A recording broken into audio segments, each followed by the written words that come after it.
አራስ ናት። ከ60 ኪሎ ወደ 110 ኪሎ ገባች። እሱም በስንት ወር? በ4 ወር ውስጥ ብቻ። አሰላሙ አሌይኩም ወራህመቱላሂ ወበረካቱ። ውድና የተከበራችሁና የተወደዳችሁ የእሙ አይመን ቤተሰቦች እንዴት ናችሁልኝ? ደህና ናቸው ወይ? ሰላም ናቸው ወይ? ኢደል ሙባረክ አሌይኩም አሌና አሌይኩም ተቀበለላ ወሚና ወሚንኩም ሳሊሀል አዕማል። አላህ ጌታ ያ ረቢ ከጾሙ ከተቀበሉት አላህ ያድርገን። ቪዲዮ በላይክ ጀምሮ ኢድ ሙባረክ እያላችሁ ለፉ። ያው ኢዱ ነገ ነው። ያው ጁማ በትልቁ ቀን በትልቁ ወር ያው ነገ ነው ዛሬ ነው የምናሰናብተው ትልቁ ረመዳን ሸህሩ ረመዳን። አላህ ሱብሃነሁ ተጠቅሞ ከሚያስጠቅሙ አላህ አድርገን፣ ጾሞ ከተጠቀሙት አላህ ያድርገን። የዛሬ አመት ደግሞ ከቤተሰቦቻችን ጋር የምንጾም አላህ ያድርገን። ሀጅ የምንሄድበት ሀጅ የምንዘይረበት አባትና እናቶቻችንን ሀጅ የምናመጣበት አመት ይሁንልን ብዬ ቪዲዮ ይጀምራለሁ ማለት ነው። ቪዲዮ ላይክ ማድረግ አትርሱ። የሆነች ልጅ በውፍረት የመጣ የሆነች ነገር ማጫወታችሁ ማለት ነው። ውዶች እንዴት ናችሁልኝ? ደህና ናችሁ አይደለ? እሺ አራስ ናት ልጅቷ። የ4 ወር አራስ ናት። ያኔ 4 ወር አራስ ናት ልጅቷ ማለት ነው። ከ60 ኪሎ ስትወልድ 60 ኪሎ ነበረች። ኦልሬዲ 60 ኪሎ ነበረች። ከዛ 4 ወር ድረስ 110 ኪሎ ሆነች ማለት ነው። የጤና ውፍረት ይሁን የበሽታ ውፍረት ይሁን የትክክለኛ ውፍረት ይሁን አላቅም። እኔ ያወራኋት ከሳምንት በፊት ነው እና አራሶች እንዳትሞክሩት ለማለት ያክል ነው ይሄንን ቪዲዮ ለአራሶች እና ደግሞ እዚህ ጋር ወሊድ እንትን ምንድን ነው እርጉዝ ሊሆናችሁ ነው። ሌሎቻችሁም ይመለከታል። ማድረግ ያለባችሁ ነገር እና ማድረግ የሌለባችሁ ነገር ማወቅ አለባችሁ ማለት ነው። እች ልጅ በጣም እየወፈርኩ ነው አለች። በጣም ኦቨር እየወፈርኩ መጣሁኝ አለች። ዶክተር መጀመሪያ እሷ መሄድ የነበረባት ዶክተር ጋር ነው። ዶክተር ሄደ ማማከር ነበረባት፣ ግን አልተረዳችውም። ይሄ ነገር እንደሚመጣባት እንደምታውቅ ወይም ደግሞ እንደዚህ እንደሚሆን አታውቅም። ገብቷችኋል አይደለ? ከዛ ምን አደረገች መሰላችሁ? ቀጥታ ወደ ከሙን፣ ሎሚ፣ ኑስከፌ፣ ሚስማር አድርጋ አንድ ላይ አንተክተካ ዞትር ማታ ጠዋት ማታ ጠዋት ማታ ጠዋት ለ1 ወር ያክል ተጠቀመችው እቺ ልጅ ማለት ነው። ከዛ መጨረሻ ላይ ምን ሆነች? ወደ ነዚፍ ደም ነዚፍ፣ አሁን ደም ነዚፍ አለ አይደለ? አሁን በወለድንበት ሰዓት ማህፀናችን ክፍት ነው አይደለ? ያ የወለድ እንትን በቃ እንደ የወር አበባ ያኔ የወር አበባ ምችል እንደ ውሃ መፍሰስ ጀመረኛለች። እንደ ውሃ መፍሰስ ጀመረኛለች ይሄ ነገር ማለት ነው። በጣም አስባችሁታል? ኑስካፌ፣ ከሙን፣ ሎሚ እና ሚስማር አድርጋ ነበር እያንተከተከች እያፈላች ዞትር ጠዋት ማታ። ገና አራስ ናት። የአራስነት አልጨረሰች ገና። ልጇ ገና 4 ወር ነው ተሄየዱ 4 ወር። ከዛ ጡት አደረቀባት። ጡት እስከጨረስ ድርቋል አለች። በነገራችን ላይ በእኔ አላየችም፣ በሆነች ልጅ እየተከታተለች ነበረ። ይሄ ታሪክ ወደ 3 ወር ምናምን ሆኖታል መሰለኝ።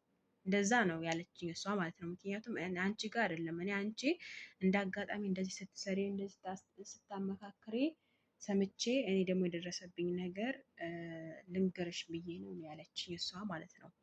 ስለዛ እንደዚህ እየተጠቀመች ያለ ይሄ ደግሞ እነዚህ መሰለኝ ገጠማት። ያኔ ደም የመፍሰስ ባህሪ ገጠማት ማለት ነው።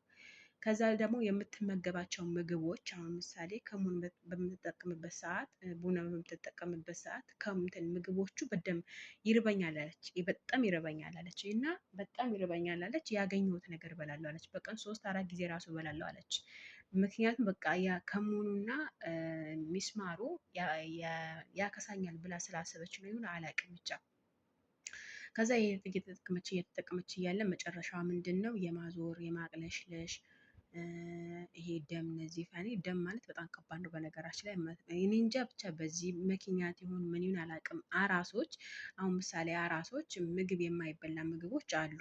አሁን ምሳሌ ዘይት የበዛበት ነገር፣ ቅቤ የበዛበት ነገር፣ ገንፎ፣ እንቁላል፣ ስጋ በቃ በእንትን በምንድን በአራስ ጊዜ ይሄን ነው የምንመገበው ማለት ነው። ሙቅ አሁን ምሳሌ ሙቅ አለ፣ ገንፎ አለ፣ እንቁላሉ አለ፣ ስጋው አለ፣ ዶሮ አለ። በቃ ይሄ ሰውነታችን በጣም ያጠነክሩታል ብለን የምናስባቸው ምግቦች ነው የሚቀርቡልን ማለት ነው። በዛን ሰዓት የእናንተን ፍላጎት እኔ አልሐምዱሊላህ በአራስ ይሄን ያክል አልመገብም፣ ይሄን ያክል አይደለም። እንደውም በአራስ በጣም ከስቼ ነበር የወጣሁት እኔ ማለት ነው። በአራስ በጣም ከስቼ ነበር የወጣሁት። እንደውም አራስ ከወጣሁ በኋላ ንፋስ ሲያገኘኝ ነው እንደውም የወፈርኩት እኔ ማለት ነው።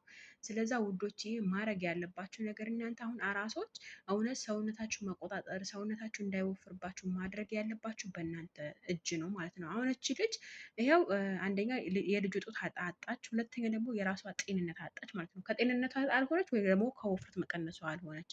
ከዛ እንትን ምንድን ነው ይሄ ሐኪም ቤት ሄደ ስታማክራቸው ይሄ ደም ነዚፍ ነው ያኔ ደም ቅናሽ እስከ ጭራሽ የለም፣ ደሟ እስከ ጭራሽ የለም፣ መጦታል ማለት ነው። በነገራችን ላይ ከደም ብዛት አው ደም ቅናሽ ይሻላል፣ ያኔ ደም ማነስ ይሻላል። ግን ያስ የሚጠባውስ ልጅ ጠይቅ ያኔ አላሰበችለት መጀመሪያ ላይ ያኔ አላማከረችም። ማንኛውም ነገር ስታረጉ በተለይ ማራስም ይሁን ማንኛውም ሰው አንድ ነገር ሚዲያ ላይ አይቼ ቶሎ ብዬ እኔ በራሴ ላይ አልጀርበውም። መጀመሪያ ላይ እርግጠኛ የሆንኩበት ነገር ነው። ከዛ በኋላ የሆነችን ልጅ እንደዛ እንትን እርጉዝ ሆና ልትወልድ ምናምን በጣም ወፈርኩ አለች። በጣም ወፈርኩ እየጨመርኩ መጣሁ አለችኝ። እና ከዛ በኋላ እሷ ምን አደረገች ከሙሉ ጠዋት ዞትር ጠዋት መጠቀም ጀመረች ማለት ነው። ከዛ ዞትር ጠዋት መጠቀም የማዞር ምልክት እና የማቅለሽለሽ ምልክት አጋጥማት ማለት ነው። 8 ወር 7 ወር አካባቢ እርጉዝ ናት ማለት ነው። ስለዛ እኔ ውዶችዬ እርጉዞች እና አራሶች አትሞክሩት። ሲጀምር በራሳችሁ ላይም በልጃችሁም ላይም በህይወታችሁም ላይ አትቀልዱ ማለት ነው። በቀላሉ ሁኔታ እናንተን ለመክሳት የምትፈልጉ ከሆነ እኔ በቀላሉ ልንገራችሁ። አንደኛ ነገር ቅቤ መመገብ የለባችሁም፣ ዘይት መመገብ የለባችሁም፣ ገንፎ መመገብ የለባችሁም። እንደገና በተለይ ሙቅ፣ አሁን ምሳሌ ሙቅ ነው የሚያወፍረው። በነገራችን ላይ ይሄ እኛ ቀለል ያሉ ነገር ሊመስለን ይችላል። ነገር ግን ሙቅ አሁን በጣም ነው የሚያወፍረው ሙቅ ማለት ነው። ሙቅ ያው እንጠጣለን ያኔ ትኩስ ነገር ስለሆነ የወለደን ስለሚጠግን እና ደም ምናምን ስለሚያወጣ እንጠጣለን ማለት ነው። አሁን እኔ ሙቅ እጠጣለሁ በነገራችን ላይ አፍልቼም ሆነ ተፈልቶልኝ እጠጣለሁ። ግን በዛውም ልክ ያወፍራል ማለት ነው። አንደኛ ሙቁ ብዙ ነገሮች አሉት። አሁን ምሳሌ የሞቀው እህል እንደ ስንዴ ነገር እንደ ለውዝ ነገር ቂቤ በቃ የተለያዩ ነገር በጣም ካሎሪ የበዛበት ነገር ነው ሙቁ ላይ ያለው ማለት ነው። እናንተ መጠቀም ያለባቸው አሁን ምሳሌ አዎ ተጠቀሙ፣ ቢያንስ ሙቅ ከአንድ ኩባያ በላይ አትጠጡ ማለት ነው። አሁን እኛ ጋር በምንጠጣበት ሰዓት እኛ ግዴታ ፌርሙዙን እንጨርሰው ነበረ፣ እስከ ማታ ድረስ ተጠጣ ነበረ እኔ ማለት ነው። ግን በዛውም ላይ አልወፈርኩም አልሐምዱሊላህ እኔ ማለት ነው። ግን እናንተ መወፈር የምትፈልጉ ከሆነ በቀን 4 5 ልክ ከምትበሉ በቀን 2 ብትመገቡ ለእናንተ በቂያችሁ ነው። አሁን ምሳሌ ገንፎውንም በትንሹ ሙቁንም በትንሹ ስጋውንም በትንሹ እንቁላሉ በትንሹ እሷ ምንድነው የምታለችኝ? ጠዋት እንቁላል እመገባለሁ አለች። እንቁላል በደንብ አድርጌ እመገባለሁ አለች። ከሰዓት ወይም ስጋ ወይም ዶሮ ስጋ እመገባለሁ አለች። ከዛ ደግሞ ሲርበኝ ደግሞ እንደዛው ስጋ ጨምራለሁ አለች።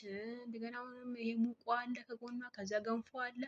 ይሄ እንዴት አያወፍራትም እንዴ? በጣም ነው የወፈረችው። እና አስባችሁታ ከ60 ኪሎ 110 ኪሎ የገባችበት ምክንያት ምን እንደሆነ ይሄ በትንሽ ነገሮች ናቸው። በቃ እናንተ ምግብ አሁን አራስ ነኝ በቃ ወልጃለሁ፣ ከወለድኩ በኋላ መመገብ አለብኝ።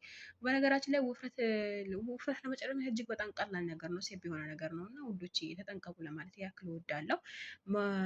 እንትን ምንድን ነው የሚባለው አሁን ለመወፈር ሳይሆን ለመክሳት አራሶች እና እርጉዞች የምትጠቀሙት ነገር በቀጣይ ቪዲዮ እሰራላችኋለሁ።